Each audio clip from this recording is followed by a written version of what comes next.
When bycatch comes up onto the deck, several fishers recommended that the most time efficient and safest actions were those that removed the shark or ray from the gear and returned it to the water as quickly as possible. This was seen as preferable by most fishers to leaving bycatch on the deck for later handling. Any bycatch left on the deck was at risk of becoming a trip hazard. Rays sliding around the deck in rough conditions also had the double risk of exposing crew to a wayward barb. Mainly just be aware of the spike, that's the biggest thing, and get them off the deck as quick as possible. Don't take your eyes off them, and definitely don't. What happens with a ray when it comes aboard, if it's rough, they tend to slide around the deck, and that's where problems can happen. So you just open a scupper door and shoot them straight out the door, and that's gone. Yeah. Everything stops on the deck until it's off the deck virtually. That's priority. The bigger stingrays and those sort of things, you want to get rid of those pretty quick because of the danger to the crew with their spikes and those sorts of things, so you deal with them. The swell sharks pose no OH&S problem, they won't hurt you. I have been bitten by a larger Port Jacksons that can nip very hard.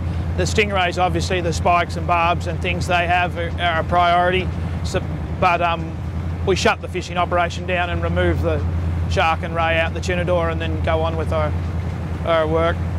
Certainly we don't want to be dealing with stuff that's on the deck for longer than we have to get it back over the side as soon as we can. We've released several white pointers and we've released a gill net caught mako not too long ago, which I never thought I'd get one alive and be able to get him out without being dangerous because of the characteristics of the mako, but we did manage to do that.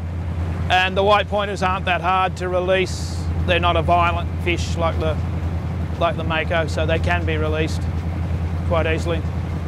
Some gummies that are a bit slower, we'll give them a bit of help with the decos, get the water moving through their gills before you it is a priority for the smaller fish that you can get him again later on when he grows up.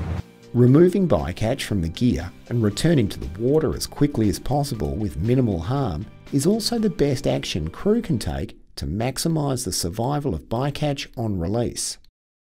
Returning bycatch to the water as quickly as possible also eliminated double handling. It was just more efficient to do this straight away than have to clean up the deck of bycatch at a later time. Safety is the biggest thing. Keep your feet away from the barb, and you put your fingers in the holes in the top of the head and lift them up so that the tail's away from you and the bottom of the animal is towards your stomach, and dump them over the side. I've seen them take off when he's spilling the tray, especially if somebody get them a try gear sometimes. I've seen them take off across the deck, flappy do, and they have to, I said that spike there is, and that's why they just put them straight on the side. I find that you've got to keep on to the crew because they sort of get a bit slack and take them for granted sometimes, and that's when accidents happen.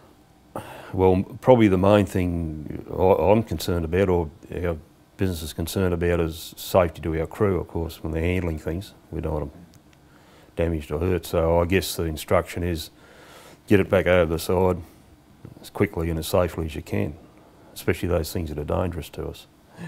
The real big ones, sometimes if it's dangerous, they'll just nip the spike off before they release it, so they don't get spiked.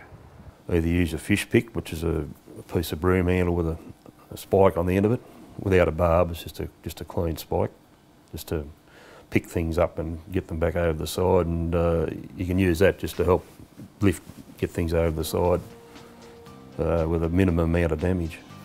Yeah, when we have a new crew and one comes over, we yell at him to stand back while we show him what to do, or it could get very, very nasty. And we definitely tell them not to kick them off the deck, them little ones. Knowing how sharks and rays get caught helps to plan for their efficient release on deck. Efficiently removing bycatch from gear was identified by fishers as a good time-saving measure. Rays that became wound up in gill nets were best released by allowing them to unwind from the net. The odd big ray, they don't get gill netted though. They hit the net and they twist it. The net twists over and over, and that's how they get caught in it. And then when we've got to untwist them, we lay them on the deck and we just put them straight under the scupper into the water. In other instances, net meshes may be released over the ensnared part of the animal or even cut to release them. Maintaining nets in good condition was also an important issue.